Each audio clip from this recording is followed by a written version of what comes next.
देऊर बुद्रुक येथे बिबट्याने शेळी व बोकडावर हल्ला करून केले ठार। 70 ते 80 हजारांचं शेतकऱ्यांचं नुकसान भरपाईची मागणी।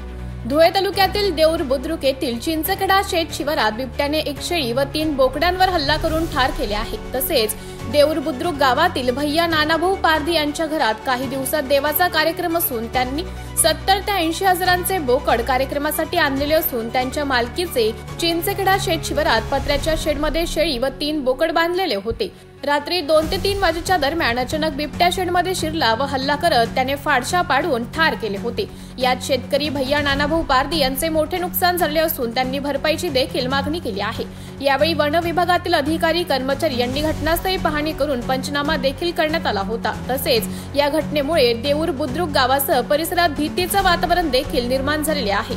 तसेच देऊर बुद्रुक गाव परिसरामध्ये यापूर्वी बिबट्या निघाल्याच्या घटना देखील वारंवार घडल्या आहेत।